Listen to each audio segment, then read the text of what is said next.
Hello again, everybody. Great to have you along as we continue on with yet another edition of Leadership America, creating champions of change through a culture of civility. And oh my, isn't that something we'd like to be a part of right here in the good old U.S. of A? Civility, making a difference in the lives of those that need it most by being kind, courteous, and respectful. In the meantime, my name is Scott Murray, and welcome my co-partner. Hey, I'm Angel Carlton, and I am on the road this week, so I'm coming to you virtually, but I'm there in spirit with you, Scott, as always. And yes, we're excited about bringing the perspectives of some of these incredible influencers, and especially our guest today, who has some incredible perspectives and advice to share in our much needed world that is rapidly changing.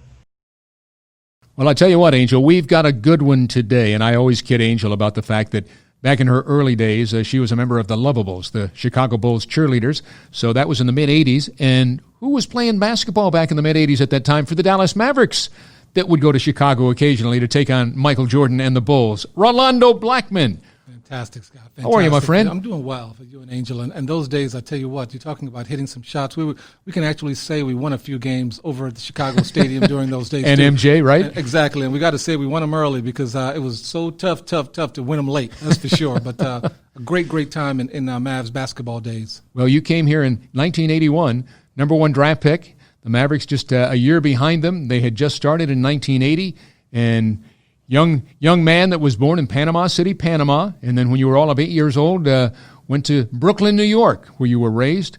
And I tell you what, whoever along the way, whether it was in Panama or New York or wherever it might have been, you were taught well because you have turned into just a fine young gentleman and continue to make a difference in the lives, as we said at the top, of those that need it most. So thanks for all you continue to do, especially for young people. That's what this show is really all about, making a difference in the lives of those that need a helping hand and creating champions through that culture of change. I appreciate it very much. Growing up, it was my mom, for sure, and a gentleman by the name of Ted Gustus in Brooklyn, New York.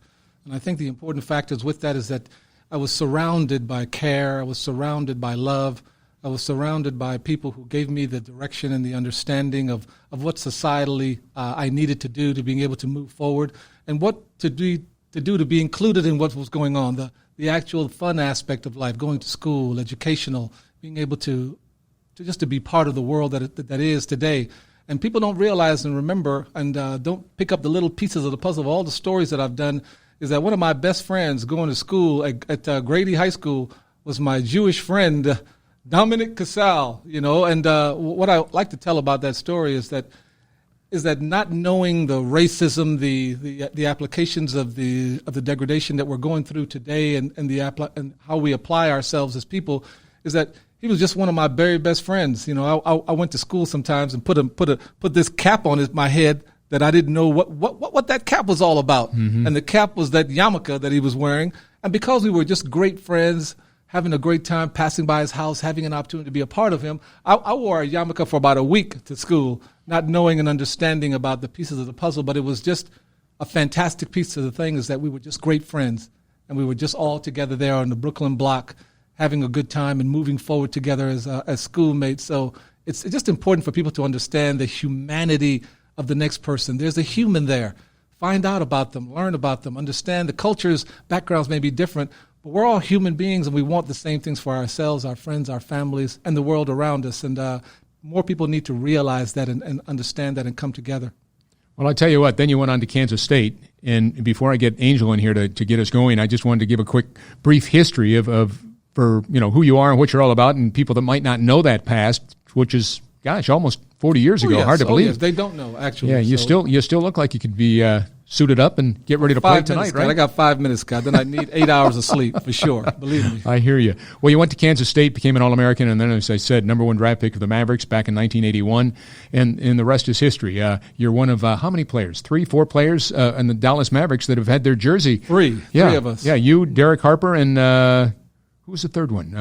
I don't know that. I'm trying to think. I should know that. I'm trying to think who it is. But me, Derek Harper, and of course the great Brad Davis. Brad Davis. What am I thinking? BD, Hello. Yeah, lived just around the corner from me when I first came here. Good man. So that's pretty good company. Three guys have had their jersey retired, and Great honor. I'm sure Dirk is just around the corner. Very much so. I hope they don't make it so big that it covers all the rest of us. But that's okay too. The important thing. You were talking about what's going on in our world right now. I'm going to pass it over to Angel. Angel, why don't you pick it up and let's go with our questioning here for Ro and talk about the crazy world we live in and jump on board. I want to talk a little bit more about the career, and we'll get into that, that crazy stuff that's happening in our world today. But you had an incredible career in playing in the NBA. What was the highlight for you?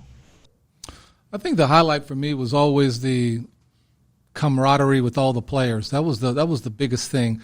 I'm a social person, and I like and need people around me and having the opportunity to interact with folks. That's why this COVID times and the things that we're going through right now is so difficult to be able to stay away, not to be intermingling with the folks and everything, which is part of my soul and the opportunity to be a part of it. So that was the biggest thing. All the accolades are fun and fine as far as all that's concerned because they were made with a group. That's the thing that I always talk about. It was me in there, but a group helped me to achieve these things with Mark Aguirre and Derek Harper, Roy Tarpley. I mean, it's so many different people, Brad Davis, and being able to get those things done. But it was always formulated in teamwork, and that's the way I operate even today in that way, and love to achieve things as part of a group so that we can all raise our hands, we can all yell and scream, and we can all have fun knowing that we came through whatever it was and had a chance to win. Oh, gosh. Well, we are all better together. There's no question about that. Very much so. And so with all the changes that are happening right now in our world, what's the toughest part for you? I mean, the toughest part for me as an individual is always a duality, of course. The toughest situations now is that we don't have in this country leadership. We don't have the opportunity to have a person that's bringing us together, a person that's really plying forward and giving people a chance to not only come together, but to learn about what it is that a country is all about. A country has so many different moving parts, so many different people, so many different cultures, so many different opportunities to really come together in that way, and we don't have that. So for me, the hardest piece in a conservative city, which I live in, Dallas, Texas, is that it just all depends on the day I go out. When I go out that day, am I recognized as Rolando? Rolando Blackman is a person that's achieved, a person that's been part of the fabric of this country, Dallas, Texas, and all the world. Then now I get a chance to be treated as just a human being. How are we doing? How's family? How things are going? Those kind of things. But some days you just get recognized as 6'6" tall black guy. So on those days, I have to hold my interior and give the next person a chance to come around. Give them a chance to understand that there's a viable human being here. There's an intelligent human being here. There's a resourceful human being standing in front of you, speaking with you, asking you questions. So on those days, as a black person, I have to hold and give them a chance to come around. And eventually they do come around in that kind of a way. But if I were to exercise my thought process, then I'd be arguing with people all the time. I'd be cussing them out all the time. So it's a situation on what Rolando is recognized as far as that's concerned. And we've got to do a better job of trying to get people to build and understand that also people of color and minorities are people of worth, and they are viable also. We've done things here and done things to help not only this country, but the world at large. You seem like you are such an influencer, such a mentor, where people look up to you. And who was your mentor, and how did they have an influence on you? Well, I mean, it started in the house with my mother, of course. Gloria Blackman, fantastic. Growing up in Panama City, Panama, I can't tell you any stories. And I was coming up in Brooklyn, New York. I can't tell you any tough guy stories too, because I was a straight up mama's boy for sure. So she said Rolando, and by the time she got to the O, I was right by her side, making sure, you know what I mean? Because I came from the Caribbean background, so people would twist your ear or put those things together, or you get the warm hit on your buns. And for me, I didn't get hit a lot at all, actually. But the important factor was that I had her, and then coming into Brooklyn, New York, as an 8-year-old. on a student visa, having the opportunity by my grandmother at the age of 5 applying for the student visa to come to this place that they told me that I would have an opportunity to move forward in my life, coming to the United States. And when I took that Braniff International flight to John F. Kennedy and saw my family up there, and it was 3 years later that I saw my parents, who had come up later because we had to petition to get out of Panama at that time. But I was here in a place where I understood that I could make it here. I could have an opportunity. I could be in a place where I could move forward. And I met a guy by the name of Ted Gustus. And Ted Gustus in Brooklyn, New York, took me and the rest of the kids in the neighborhood.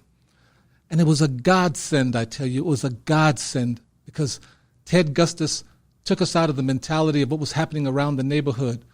All the shucking and jiving and what's up, my boy, all the things that were going on with how you talk and how you, no problem in having fun with your friends in that way. No problem, he said, no problem. But when you're in a social setting, you've got to be able to apply the English that everybody is using to being able to move forward. Nobody's telling you to change yourself and all of a sudden Rolando becomes a white person. I'm not talking about that. He wasn't talking about that. He's talking about just adding the tools to being able to help yourself in the future, telling us to clean up, put your stuff to get your pants up, making sure and stand up, say hello, good morning, how are you? Putting these things together, walking around the town, being able to help people. We were always a part of social scenes in the town, block cleanups, making sure and help the ladies bringing groceries from the grocery store, taking out people's garbage, doing things socially. So we were always in that mindset, but always in a way that would move society forward. We got up for practice in the morning at 6 o'clock, and we had to have great grades before we got on the basketball court to show. So Ted Gustus was just a godsend for me to move forward, not only basketball-wise and educationally, but for all the kids in the neighborhood. It wasn't only just me. It was a lot of other kids in the neighborhood that were under his program in order to get those kind of things done. But people and kids need that. They need to see people inside or definitely outside their home that represent the future and can give them the tools to take them there. And for me, there must be a discernment between home and school. There has to be a discernment. Once a kid hits a classroom, they must understand that they must hear different things. They must understand that, wait a minute, person's talking this way over here, the teacher is saying to talk this way, and this is so now there must be a clash of how I move forward and exactly where I am. And with that, a kid gets a chance to understand. They start to understand about that kinds of stuff too. You stop saying different words, them, they, those, and that, and you start saying them, they, those, and that. And you understand that I can use that in my language when I'm home and I'm around my friends, but you have to understand that in order to move forward, that this is what I must include. I'm not saying to change yourself. I'm saying to include these things so that you can have an opportunity to move forward and be included in the process going forward for your life. So those things are very, very important. I often talk to many school boards, many different places, and it's important that they know and understand that teachers are very, very important. You know, some of these things are so much more important sometimes than a math class and all those kind of things, although it's important for what you want to do, but you have to have the opportunity to understand language, communication, speech, dress. How do you put yourself together when you go out into society? The social situation is very, very important. And then you can learn about the historical pieces of stuff. Then you can learn about the mathematics. Then you can learn about those types of things, which is very, very important. But these pieces are important first because upon sight and upon thought process, people make discernment about you. And with that now, you get in the door and you have an opportunity now to advance forward. Without it, you don't get there and you're outside and you can't get in. And then it becomes a really, really big problem. So that's how I learned, and that's how I would like other kids to learn also. Wow, fantastic. What a great mentor, and that's some great advice right there. Yes. You gave it to me. Scott? Let's talk about what's going on in the world as far as sports. Did you ever think that you would ever witness no stands or no fans in the stands and see what's going on? Basketball is not an essential piece of the puzzle and all that kinds of stuff. Neither is baseball, football, or any of the sports whatsoever. But those are big economic drivers, not only for those guys that play, and also the teams and their sponsors and all the things that go on. It is part of our circle as far as the dollar value situation. People just want to know, how do I get there safely? How do I go back to school safely? How do I do these things that I can be in a safe environment to being able to put it together? But I'm in the middle sometimes, but most of the time I find myself saying that you've got to give us the way to come out, because we have to make dollars.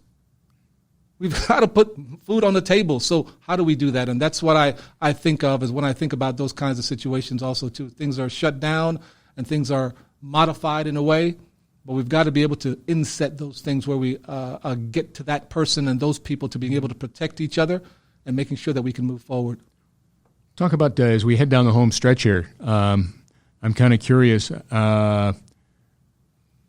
You're always have been most philanthropic. Any way you could give back, as I introduced you at the top of the show, You've always been a benevolent type of person, and in particular with children.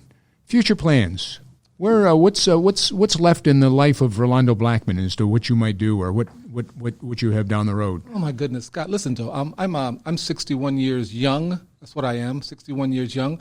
I'm not going to play an NBA game anymore, and I'm not going to work out for 5.5 hours to shoot a jumper anymore. But what's important with the energy and the opportunity of an immigrant person like me, who's come from Panama, come to the United States, had an opportunity to get a great education, and have reached such heights, making an Olympic basketball, starting shooting guard in the Olympic basketball team, right. 4-time All-Star. I've got, so many different Hall of Fames that I'm in. But the most important thing for me was the mentorship, Scott. The mentorship, the opportunity for these kids to have an opportunity to understand. That's why I'm putting together the Rolando Blackman Education, Athletic, and Cultural Development Foundation. I'm putting that together simply because it's important that other kids get a chance to be just like Ro and have a chance to have influencers around them, people who can bring them forward to the future. So you get a chance to understand exactly what's needed. What do you need to do to being able to move forward? My thing also as a UN ambassador, I'm a UN ambassador, global UN ambassador to the Office of Drugs and Crime. For the last 10 years, human trafficking, child soldiering has been my deal all the way throughout. I've met so many people all throughout the world through that and have the opportunity to bring back those thought processes here into the United States and really have an opportunity for these kids to understand their wares, their ability. That's why the school that I have coming up is going to have the different languages, having the opportunity to speak English, speak Spanish, speak French. Is it going to be here in Dallas? Right here in Dallas, in South Dallas, for sure, to being able to get that done. But the thing is, it's in South Dallas. It's going to be in Brooklyn, New York. It's going to be in La Tierra Natal, where I was born, in Panama City, Panama. And then I'll do my field studies and different things for overseas and to being able to have an influence in some of these new and growing places to be able to have that. But kids have to know that they have to have a morality to their life. There has to be a moral piece to what they do when they walk in their lives. They have to care for the next person and try to understand them. Oh, look at that person has a turban around their head. Well, what is that? Is he a sheikh? Is he back of the Indian background, or is he from Pakistan? But you have to approach it in a curiosity. You have to approach it in a curiosity, not in a fearful you have to approach it and try to find out about that person, what that person does, what they believe, and what's happening. Listen, everything doesn't mesh. It's not foolishness that we're doing here. It's not stupidity about, we should do. Everything doesn't mesh. That's why in Lebanon they have a sectarian country. They have Sunni Muslim, they have Shia Muslim, they have a Christian, they have Maronite Christians who fight against the Christians because it's a different type of Christianity, and they have people who are secular, and they have their own sections. I don't want to live like that, but the important factor is that in coming back to the United States, I can bring the thought process of trying to get people to understand. Look at the next person, try to understand what they're doing, try to understand them, and try to come together in the common facts of love, care, family, and trying to move ourselves forward together. Ages. You talking about young, 5, 6, 7, 8? Talking about You're talking about teenagers? What when you talk about young people, where do you start? What's the youngest you'll be dealing with, up to what age? Scott, I'm talking about preschool, all preschool, first year preschool, second year preschool, and first grade. Third year preschool, first grade, and I'm talking about a segment where I'm going from preschool because I want to So these are in the influence. development stages then. Right now, we're developing it. Right now, I have my marketing people. But I mean the youngsters. Oh, You're yes. talking about kids that are in the learning young stages, kids, the development. Just get them early. Yeah, Okay. so So they're reading, writing, understanding, get a Okay. feel. By the time the kids are in the 5th, 6th grade, they're going to, at my school, they're going to start traveling. They're going to have an opportunity to travel the world, have an opportunity to travel to New York, have an opportunity to travel to a marketing firm, have an engineering firm, see how doctors work. Get a chance to, as they're growing up and understanding, you get a chance to see and sit in front of a doctor and understand the requirements.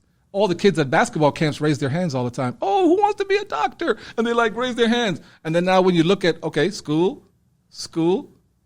more school, and make it, now see the hands start to, because maybe you don't want to do all of that, but maybe you want to be an engineer. Maybe you want to do something else. But you take the kids and you put them in front of people who can explain to them what the requirements are for your thought process and your dream. You know what I mean? I have my son. My son wants to run around and he wants to now talk about being a space. He wants to be a doctor on the space shuttle. So now we've taken them through the whole piece of the puzzle of schooling, pilot, being able to get those pieces together. I just want kids to know and understand what your lip is talking about. Mm-hmm. This is exactly what now you have to require to get it done. But just to get them inside of the languages, inside of the opportunities that are there for STEM programs, in which really STEAM programs with the art, and teach them basketball also. Basketball is going to be a part of it. Track is going to be a part of it. The swimming and volleyball is going to be a part of it. And we're planning right now. Right now we're planning and busting out pretty soon. But when I say busting out, I mean coming forward. Right. Coming forward pretty soon. A positive busting out. A positive busting out. Yeah, you know, I'm so excited about the whole thing because I want to use the rest of my life as I still feel energetic when I get up in the morning and ready to go, to use that to influence other kids so that they get an opportunity to understand what it takes to not only help themselves, their families here in the United States, but all around the world if they so choose. I see the analogy here between what you shared with us earlier about your mom being that rock star that she was, up to when you're 8 years old. You're talking about preschool to 2nd, 3rd grade, and that's when you came to the United States and ended up growing up in Brooklyn. It's almost like you want to share with them what it was like the building years when you were in Panama, right? And understanding what it is to be in East Flatbush, in a poor neighborhood, and understanding those things and what you have to go through. I understand when I see things happening in different neighborhoods. I understand because I was one of those kids. Yep. Totally So, understand. It's an important piece of totally the puzzle makes to sense. bring that to help them. Yeah. Good in for their you, lives. Ro. Good for you. Let me go back to Angel and one final question as we get ready to wrap things up here. This has been great, Ro. Go ahead, Angel. Oh gosh, Rolando, bravo, love Angel. And you talk about the most impressionable years of a young person's life, that you are making such an impact, and the power of curiosity, huge. We don't teach curiosity in school. And so many of us, because of the stories we're told by our parents and whatever, past generations, we make quick judgments and instead of opening ourselves up to that curiosity. So powerful, so powerful. And you also talked about people wanting to feel safe. There's so much fear happening in the world. So my final question for you is, if you were a superhero, what would your superpower be?